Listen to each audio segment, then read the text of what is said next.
ഓം ശാന്തി 3/1/2026 പ്രഭാതമുരളി മധുബൻ. മധുരമായ കുട്ടികളെ, ഓരോ ചുവടും ശ്രീബന്ധമനുസരിച്ച് നടന്നുകൊണ്ടിരിക്കൂ. ഇത് ബ്രഹ്മാവിൻ്റെ നിർദ്ദേശമാണോ അതോ ശിവബാബയുടെ നിർദ്ദേശമാണോ? ഇതിൽ ആശയക്കുഴപ്പത്തിൽ വരരുത്.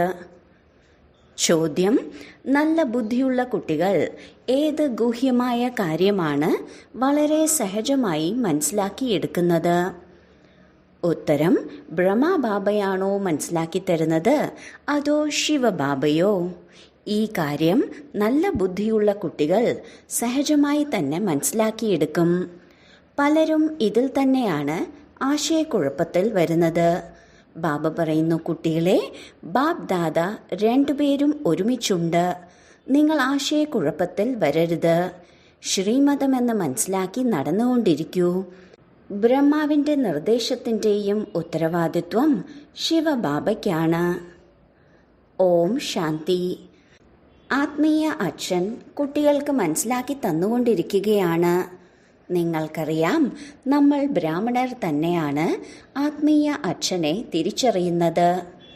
ലോകത്തിലെ ഒരു മനുഷ്യർക്കും ആത്മീയ അച്ഛനെ, ആരെയാണോ ഗോഡ് ഫാദർ അല്ലെങ്കിൽ പരംപിത പരമാത്മാവെന്ന് പറയുന്നത്, അവരെ അറിയുന്നില്ല. എപ്പോഴാണോ ഈ ആത്മീയ അച്ഛൻ വരുന്നത്, അപ്പോൾ തന്നെയാണ് കുട്ടികൾക്ക് തിരിച്ചറിവ് നൽകുന്നത്. ഈ ജ്ഞാനം സൃഷ്ടിയുടെ തുടക്കത്തിലും ഉണ്ടായിരിക്കുകയില്ല, അന്ത്യത്തിലും ഉണ്ടായിരിക്കുകയില്ല. ഇപ്പോൾ നിങ്ങൾക്ക് ജ്ഞാനം ലഭിച്ചിരിക്കുകയാണ്. ഇത് സൃഷ്ടിയുടെ ആദ്യത്തിൻ്റെയും അവസാനത്തിൻ്റെയും ഇടയിലുള്ള സംഗമയുഗമാണ്. ഈ സംഗമയുഗത്തെ പോലും അറിയുന്നില്ല എങ്കിൽ ബാബയെ എങ്ങനെ അറിയാൻ സാധിക്കും? അല്ലയോ പതിത പാവന, വരൂ, വന്ന് പാവനമാക്കി മാറ്റൂ എന്ന് പറയാറുണ്ട്.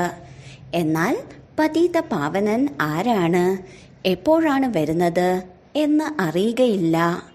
ബാബ പറയുന്നു, ഞാൻ എന്താണ്, എങ്ങനെയാണ്, ഒരാൾക്കും അറിയുകയില്ല. എപ്പോൾ ഞാൻ വന്ന് തിരിച്ചറിവ് നൽകുന്നുവോ അപ്പോൾ എന്നെ അറിയുന്നു. ഞാൻ എൻ്റെയും സൃഷ്ടിയുടെയും ആദിമധ്യ അന്ത്യത്തിൻ്റെ പരിചയം സംഗമത്തിൽ ഒരു പ്രാവശ്യം തന്നെയാണ് വന്ന് പറഞ്ഞു തരുന്നത്. കൽപ്പത്തിന് ശേഷം വീണ്ടും വരുന്നു. നിങ്ങൾക്ക് എന്താണോ മനസ്സിലാക്കി തന്നത് അത് പിന്നീട് പ്രായലോപപ്പെടും. സത്യയുഗം മുതൽ കലിയുഗ അവസാനം വരേക്കും ഒരു മനുഷ്യാത്മാക്കൾക്കും പരമപിതാവായ എന്നെ അറിയുകയില്ല. ബ്രഹ്മാവിനെയും വിഷ്ണുവിനെയും ശങ്കരനെയും അറിയുന്നില്ല.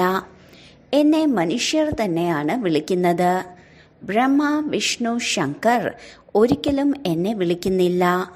മനുഷ്യർ ദുഃഖിയാകുമ്പോഴാണ് വിളിക്കുന്നത്. സൂക്ഷ്മവതനത്തിൻ്റെ കാര്യം തന്നെയില്ല. ആത്മീയ അച്ഛൻ തൻ്റെ ആത്മീയ കുട്ടികൾക്ക്, അതായത് ആത്മാക്കൾക്കിരുന്ന് മനസ്സിലാക്കി തരികയാണ്. ശരി, ആത്മീയ അച്ഛൻ്റെ പേരെന്താണ്? ആരെയാണോ അച്ഛൻ എന്ന് പറയുന്നത്, അപ്പോൾ തീർച്ചയായും പേരുണ്ടായിരിക്കുമല്ലോ. വാസ്തവത്തിൽ ശിവൻ എന്ന ഒരേയൊരു പേരാണ് പാടാറുള്ളത്. ഇത് പ്രസിദ്ധമാണ്. പക്ഷെ മനുഷ്യർ അനേക പേരുകൾ വെച്ചിട്ടുണ്ട്. ഭക്തിമാർഗത്തിൽ തങ്ങളുടെ തന്നെ ബുദ്ധി കൊണ്ട് ഈ ലിംഗം ഉണ്ടായിരിക്കുകയാണ്. എങ്കിലും പേര് ശിവൻ എന്നാണ്. ബാബ പറയുന്നു, ഞാൻ ഒരു പ്രാവശ്യമാണ് വരുന്നത്. വന്ന് മുക്തി, ജീവൻ മുക്തിയുടെ സമ്പത്ത് നൽകുന്നു. മനുഷ്യർ കേവലം പേരുകൾ പറയുന്നുണ്ട്. മുക്തിധാമം, നിർവാണധാമം, എന്നാൽ ഒന്നും അറിയുന്നില്ല. ബാബയെയും അറിയുന്നില്ല, ദേവതയെയും അറിയുന്നില്ല. ബാബ എങ്ങനെയാണ് ഭാരതത്തിൽ വന്ന് രാജധാനി സ്ഥാപിക്കുന്നതെന്ന് ആർക്കും അറിയുകയില്ല. ശാസ്ത്രങ്ങളിൽ പോലും ഇങ്ങനെയുള്ള കാര്യങ്ങളില്ല. എങ്ങനെയാണ് പരമാത്മാവ് വന്ന് ദേവീ ദേവതാ ധർമ്മത്തെ സ്ഥാപിക്കുന്നതെന്ന്? സത്യയുഗത്തിൽ ദേവതകൾക്ക് ജ്ഞാനമുണ്ടായിരുന്നു.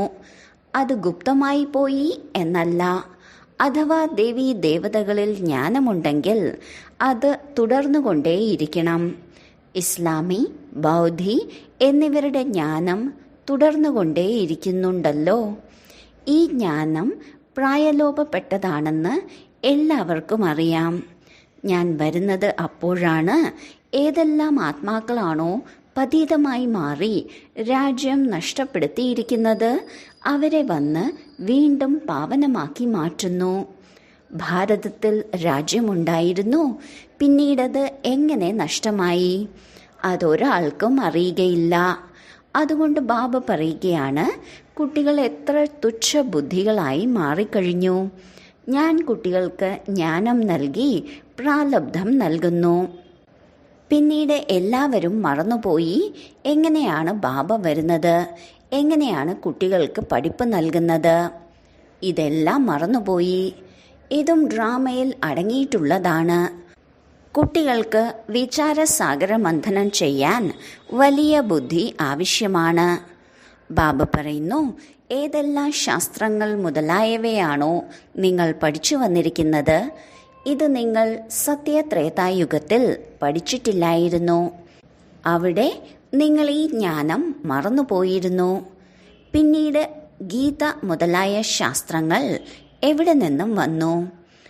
ആരെല്ലാമാണോ ഗീത കേട്ട് ഈ പദവി നേടിയിട്ടുള്ളത് അവർക്കേ അറിയില്ല എങ്കിൽ മറ്റുള്ളവർക്ക് എങ്ങനെ അറിയാൻ കഴിയും?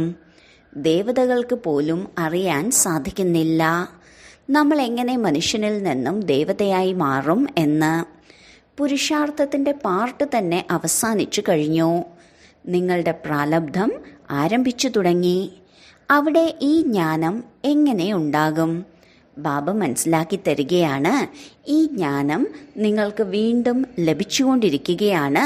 കൽപ്പം മുൻപത്തേതുപോലെ നിങ്ങൾക്ക് രാജയോഗം പഠിപ്പിച്ച് പ്രാലബ്ധം നേടിത്തരുന്നു. പിന്നീടവിടെ ദുർഗതി ഉണ്ടാവുകയില്ല.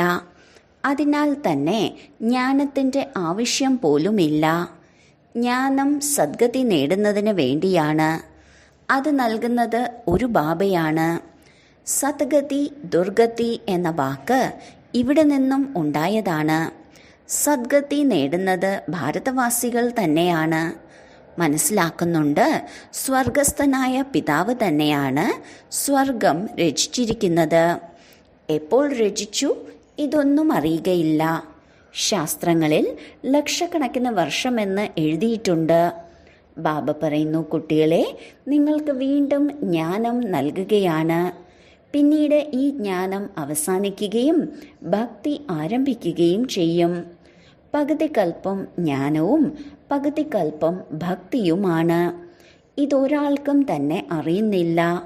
സത്യയുഗത്തിൻ്റെ ആയുസ് തന്നെ ലക്ഷക്കണക്കിന് വർഷമായാണ് നൽകിയിരിക്കുന്നത്. അപ്പോൾ എങ്ങനെ മനസ്സിലാക്കാൻ സാധിക്കും? 5000 വർഷത്തിൻ്റെ കാര്യം തന്നെ മറന്നുപോയിരിക്കുന്നു. അപ്പോൾ പിന്നെ ലക്ഷക്കണക്കിൻ്റെ വർഷത്തെക്കുറിച്ച് എങ്ങനെ അറിയാൻ സാധിക്കും? ഒന്നും തന്നെ മനസ്സിലാക്കുന്നില്ല. ബാബ എത്ര സഹജമായാണ് മനസ്സിലാക്കി തരുന്നത്. കൽപ്പത്തിൻ്റെ ആയുസ് 5000 വർഷമാണ്. 4 യുഗവുമാണ്. 4 യുഗത്തിലും ഒരുപോലെയുള്ള സമയം 1250 വർഷമാണ്. ബ്രാഹ്മണർക്കിത് ഇടവാതിൽ യുഗമാണ്. ബാക്കി 4 യുഗങ്ങളിലും വെച്ച് വളരെ ചെറുതാണ്. അതിനാൽ ബാബ ഭിന്ന ഭിന്ന രീതിയിലുള്ള പുതിയ പുതിയ പോയിന്റുകൾ സഹജമായ രീതിയിൽ കുട്ടികൾക്ക് മനസ്സിലാക്കി തരുന്നു.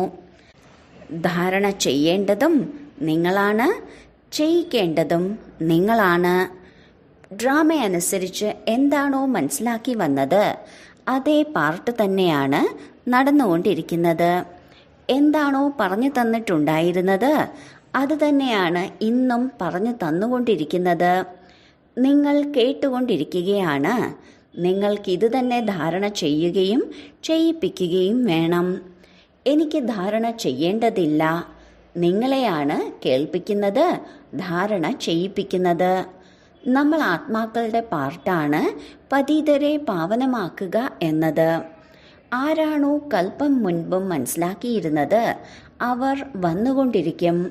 എന്ത് കേൾപ്പിക്കണമെന്ന് എനിക്ക് ആദ്യം അറിയില്ലായിരുന്നു. ബ്രഹ്മാവിൻ്റെ ആത്മാവ് വിചാരസാഗര മന്ഥനം ചെയ്യുന്നുണ്ട്. ബ്രഹ്മാവാണോ വിചാരസാഗര മന്ഥനം ചെയ്ത് കേൾപ്പിക്കുന്നത്, അതോ ബാബയാണോ കേൾപ്പിക്കുന്നത്? ഇത് വളരെ ഗുഹ്യമായ കാര്യമാണ്. ഇതിന് വളരെ നല്ല ബുദ്ധി ആവശ്യമാണ്. ആരാണോ സേവനത്തിൽ താല്പര്യത്തോടു കൂടിയിരിക്കുന്നത്, അവരിൽ തന്നെയാണ് വിചാരസാഗര മന്ഥനം നടന്നുകൊണ്ടിരിക്കുക. വാസ്തവത്തിൽ കന്യകമാർ ബന്ധനമുക്തരാണ്. അവർ ഈ ആത്മീയ പഠിപ്പിൽ മുഴുകും. യാതൊരു ബന്ധനവുമില്ല. കുമാരിമാർക്ക് നന്നായി മുന്നേറാൻ സാധിക്കും. അവർക്ക് തന്നെയാണ് പഠിക്കേണ്ടതും പഠിപ്പിക്കേണ്ടതും. അവർക്ക് സമ്പാദിക്കാൻ പോകേണ്ട ആവശ്യം തന്നെ ഇല്ല.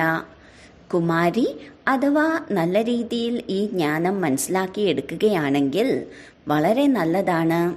വിവേകശാലിയാണെങ്കിൽ ഈ ആത്മീയ സമ്പാദ്യത്തിൽ മുഴുകിയിരിക്കും. പലരും വളരെ ലഹരിയോടുകൂടി ലൗകിക പഠിപ്പ് പഠിച്ച് കൊണ്ടിരിക്കുന്നുണ്ട്. മനസ്സിലാക്കി തരികയാണ്, ഇതിലൂടെ യാതൊരു പ്രയോജനവുമില്ല.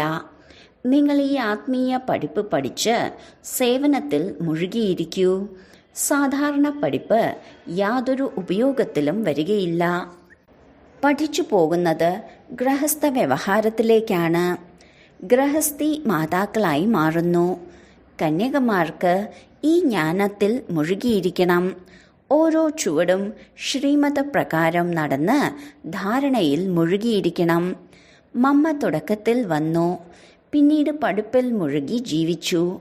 ബാക്കി എത്ര കുമാരിമാർ അപ്രത്യക്ഷമായി? കുമാരിമാർക്ക് നല്ല ചാൻസാണ്. ശ്രീമതത്തിലൂടെ നടക്കുകയാണെങ്കിൽ വളരെ ഒന്നാന്തരമായി തീരും. ഇത് ശ്രീമതമാണോ അതോ ബ്രഹ്മാവിൻ്റെ മതമാണോ? ഇതിൽ തന്നെയാണ് സംശയിച്ചു പോകുന്നത്. എങ്കിലും ഇത് ബാബയുടെ രഥമാണല്ലോ. ബ്രഹ്മാവിൽ നിന്ന് എന്തെങ്കിലും തെറ്റുകൾ സംഭവിച്ചിട്ടുണ്ടെങ്കിൽ, നിങ്ങൾ ശ്രീമത പ്രകാരം നടക്കുകയാണെങ്കിൽ അത് ബാബ തന്നെ ശരിയാക്കിക്കൊള്ളും. ശ്രീമതം ലഭിക്കുന്നത് ബ്രഹ്മാവിലൂടെയാണ്. സദാ മനസ്സിലാക്കണം, ശ്രീമതമാണ് ലഭിക്കുന്നത്. പിന്നെ എന്തു തന്നെ ആയാലും ഉത്തരവാദിത്വം ബാബയ്ക്കാണ്. ബ്രഹ്മാവിൽ നിന്ന് എന്തെങ്കിലും സംഭവിച്ചിട്ടുണ്ടെങ്കിൽ ബാബ പറയുന്നു, ഞാൻ ഉത്തരവാദിയാണ്. ഡ്രാമയിൽ ഈ രഹസ്യം അടങ്ങിയിട്ടുള്ളതാണ്. ബ്രഹ്മാവിനെയും തിരുത്താൻ സാധിക്കും. എന്തെന്നാൽ ബാബയാണല്ലോ. ബാബ്ദാദ രണ്ടാളും ഒരുമിച്ചിരിക്കുമ്പോൾ സംശയം വരുന്നു. ശിവബാബയാണോ ബ്രഹ്മബാബയാണോ പറയുന്നത് എന്ന് അറിയുന്നില്ല. അഥവാ ശിവബാബയാണ് നിർദ്ദേശം നൽകുന്നതെന്ന് മനസ്സിലാക്കുമ്പോൾ ഒരിക്കലും ഇളകുകയില്ല. ശിവബാബ എന്താണോ മനസ്സിലാക്കി തരുന്നത് അത് ശരി തന്നെയാണ്. നിങ്ങൾ പറയാറുണ്ടല്ലോ, ബാബ അങ്ങ് തന്നെയാണ് അച്ഛനും ടീച്ചറും സദ്ഗുരുവും എന്ന്. അതിനാൽ ശ്രീമത പ്രകാരം നടക്കണമല്ലോ. എന്താണോ പറയുന്നത് അത് പ്രകാരം നടക്കൂ. ശിവബാബയാണ് പറയുന്നതെന്ന് സദാ മനസ്സിലാക്കണം. ബാബ മംഗളകാരിയാണ്. ബ്രഹ്മാവിൻ്റെ ഉത്തരവാദിത്വം പോലും ശിവബാബയിലാണ്. ശിവബാബയുടെ രഥമാണല്ലോ. സംശയിക്കുന്നത് എന്തിനാണ്? ഇത് ബ്രഹ്മാവിൻ്റെ നിർദ്ദേശമാണോ അതോ ശിവബാബയുടേതാണോ? ശിവബാബയാണ് മനസ്സിലാക്കി തരുന്നത് എന്ന് നിങ്ങൾ എന്തുകൊണ്ട് മനസ്സിലാക്കുന്നില്ല? ശ്രീമതം എന്താണോ പറയുന്നത് അത് ചെയ്തുകൊണ്ടിരിക്കൂ. മറ്റുള്ളവരുടെ മതത്തിലേക്ക് നിങ്ങൾ എന്തുകൊണ്ടാണ് വരുന്നത്? ശ്രീമതത്തിലൂടെയാണ് നടക്കുന്നതെങ്കിൽ അലസത വരികയില്ല. പക്ഷെ നടക്കാൻ സാധിക്കുന്നില്ല. സംശയിച്ചു പോവുകയാണ്. ബാബ പറയുന്നു, നിങ്ങൾ ശ്രീമതത്തിൽ നിശ്ചയം വയ്ക്കുകയാണെങ്കിൽ ഞാൻ ഉത്തരവാദിയാണ്. നിങ്ങൾക്ക് നിശ്ചയമില്ല എങ്കിൽ പിന്നെ ഞാൻ ഉത്തരവാദിയല്ല. സദാ മനസ്സിലാക്കൂ, ശ്രീമത പ്രകാരം നടക്കുക തന്നെ വേണം. അങ്ങെന്താണോ പറയുന്നത്, സ്നേഹിച്ചാലും ശരി പ്രഹരിച്ചാലും ശരി, ബാബയുടെ മഹിമയാണ്.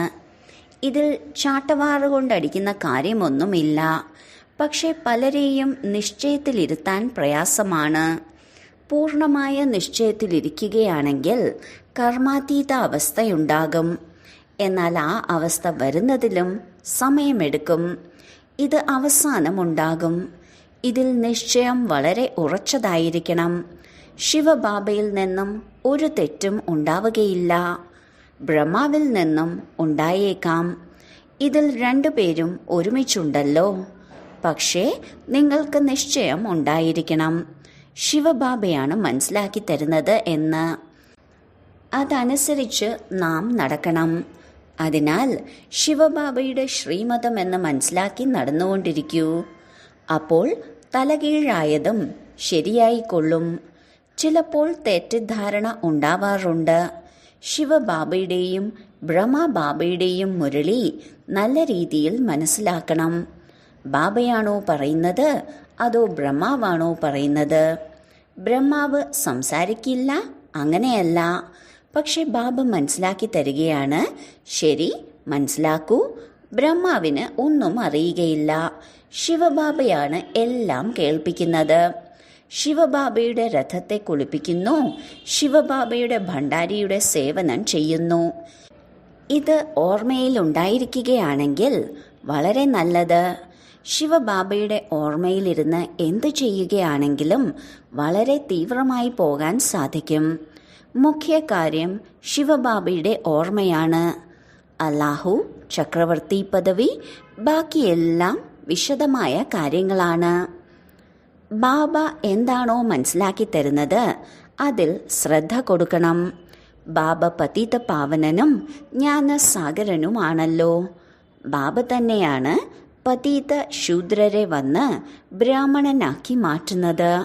ബ്രാഹ്മണരെ തന്നെയാണ് പാവനമാക്കി മാറ്റുന്നത്. ശൂദ്രരെ പാവനമാക്കി മാറ്റുകയില്ല.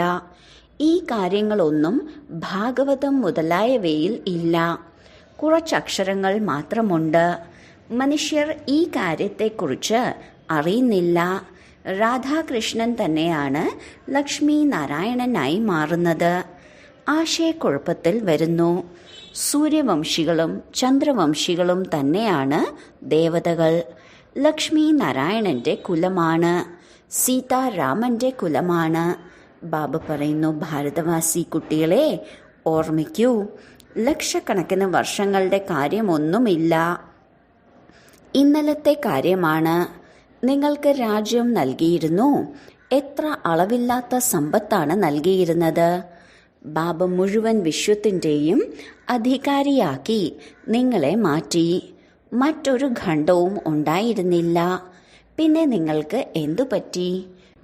ബാബ പറയുന്നു, അല്ലയോ ഭാരതവാസി കുട്ടികളെ, നിങ്ങൾക്ക് രാജ്യഭാഗ്യം നൽകിയിട്ടുണ്ടായിരുന്നല്ലോ.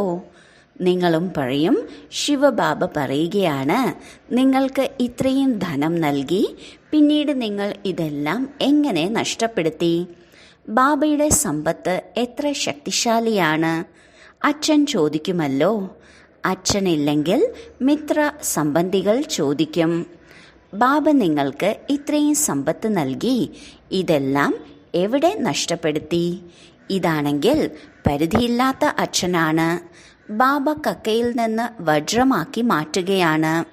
ഇത്രയും രാജ്യം നൽകി, പിന്നെ പൈസ എങ്ങനെ നഷ്ടമായി? നിങ്ങൾ എന്ത് ഉത്തരം നൽകും? ഒരാൾക്കും മനസ്സിലാക്കാൻ സാധിക്കുകയില്ല. നിങ്ങൾ മനസ്സിലാക്കുന്നുണ്ട്, ബാബ ചോദിക്കുന്നത് ശരിയാണ്. എങ്ങനെ ഇത്രയും കളങ്കമുള്ളവരായി മാറി? ആദ്യം എല്ലാം സതോപ്രധാനമായിരുന്നു. പിന്നീട് കല കുറഞ്ഞു പോയപ്പോൾ എല്ലാം കുറഞ്ഞുകൊണ്ടിരുന്നു. സത്യയുഗത്തിൽ സതോപ്രധാനമായിരുന്നു. ലക്ഷ്മി നാരായണന്റെ രാജ്യമായിരുന്നു. രാധാകൃഷ്ണനേക്കാളും ലക്ഷ്മി നാരായണന്റെ പേരാണ് കൂടുതൽ പ്രസിദ്ധം. അവരുടെ ഒരു പ്രകാരത്തിലുമുള്ള ഗ്ലാനിയും എഴുതി വച്ചിട്ടില്ല. ബാക്കി എല്ലാവരെയും നിന്ദിച്ച് എഴുതിയിട്ടുണ്ട്. ലക്ഷ്മി നാരായണന്റെ രാജ്യത്തിൽ ആസുരീയത എന്നൊന്നും പറഞ്ഞിരുന്നില്ല. ഈ കാര്യങ്ങളെല്ലാം മനസ്സിലാക്കേണ്ടതായി ഉണ്ട്. ബാബ ജ്ഞാനധനത്താൽ സഞ്ചി നിറച്ചുകൊണ്ടിരിക്കുകയാണ്. ബാബ പറയുന്നു, കുട്ടികളെ, മായയിൽ നിന്നും വളരെ ശ്രദ്ധാലുവായിരിക്കൂ. ശരി, വളരെ കാലത്തെ വേർപാടിന് ശേഷം തിരികെ കിട്ടിയ മധുരമായ സന്താനങ്ങൾക്ക് മാതാവും പിതാവുമായ ബാബ്ദാദയുടെ സ്നേഹസ്മരണകളും പുലർക്കാല വന്ദനവും. ആത്മീയ പിതാവിൻ്റെ ആത്മീയ കുട്ടികൾക്ക് നമസ്കാരം. ധാരണയ്ക്കുള്ള മുഖ്യസാരം: 1. വിവേകശാലിയായി മാറി സത്യമായ സേവനത്തിൽ മുഴുകിയിരിക്കണം. ഉത്തരവാദി ഒരു ശിവബാബയാണ്. അതിനാൽ ശ്രീമതത്തിൽ സംശയം വരരുത്. നിശ്ചയത്തിൽ ഉറച്ചിരിക്കണം. 2. വിചാരസാഗര മന്ഥനം ചെയ്ത് ബാബയുടെ ഓരോ ശിക്ഷണത്തിലും ശ്രദ്ധ നൽകണം. സ്വയം ജ്ഞാനം ധാരണ ചെയ്ത് മറ്റുള്ളവരെയും കേൾപ്പിക്കണം. വരദാനം: തൻ്റെ അനാദി ആദി നിജരൂപം തിരിച്ചറിയുന്ന സമ്പൂർണ്ണ പവിത്രരായി ഭവിക്കട്ടെ. ആത്മാവിൻ്റെ അനാദി ആദി 2 കാലങ്ങളിലെയും യഥാർത്ഥ രൂപം പവിത്രമാണ്. അപവിത്രത കൃത്രിമമാണ്, മോശമായതാണ്. മോശമായ വസ്തുക്കൾ നമുക്കുപയോഗിക്കാൻ സാധിക്കില്ല. അതിനാൽ അനാദി ആദി നിജരൂപത്തിൽ ഞാൻ പവിത്ര ആത്മാവാണ് എന്ന സങ്കല്പം വയ്ക്കൂ. ആരെ കാണുമ്പോഴും അവരുടെ യഥാർത്ഥ രൂപം കാണൂ. യാഥാർത്ഥ്യം തിരിച്ചറിയൂ. എങ്കിൽ സമ്പൂർണ്ണ പവിത്രമായി മാറി ഫസ്റ്റ് ക്ലാസ് അഥവാ എയർ കണ്ടീഷൻ ടിക്കറ്റിൻ്റെ അധികാരിയായി മാറും. സ്ലോഗൻ: പരമാത്മാ ആശീർവാദങ്ങളാൽ തൻ്റെ സഞ്ചി നിറയ്ക്കുകയാണെങ്കിൽ മായ സമീപം വരികയില്ല. അവ്യക്ത സൂചന: ഈ അവ്യക്ത മാസത്തിൽ ബന്ധനമുക്തരായി ജീവൻ മുക്ത സ്ഥിതിയുടെ അനുഭവം ചെയ്യൂ. ഭൂരിപക്ഷം കുട്ടികളും ഇപ്പോൾ ഇരുമ്പ് ചങ്ങലകൾ പൊട്ടിച്ചിട്ടുണ്ട്. എന്നാൽ വളരെ മഹനീയവും രാജകീയവുമായ നൂലുകളുടെ ബന്ധനം ഇപ്പോഴുമുണ്ട്. ചിലർ വ്യക്തിത്വം ഫീൽ ചെയ്യുന്നവരാണ്. സ്വയത്തിൽ നന്മകളൊന്നും ഉണ്ടാവില്ല, എന്നാൽ ഞാൻ വളരെ നല്ലവനാണെന്ന് ചിന്തിക്കുന്നു. ഞാൻ വളരെ മുന്നോട്ട് പോയിക്കൊണ്ടിരിക്കുന്നു എന്ന് ചിന്തിക്കുന്നു.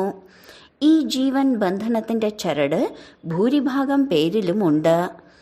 ബാബ് ദാദ ഇപ്പോൾ ഈ ചരടുകളിൽ നിന്ന് പോലും മുക്തം, ജീവൻ മുക്തരായി കാണാൻ ആഗ്രഹിക്കുന്നു. ഓം ശാന്തി.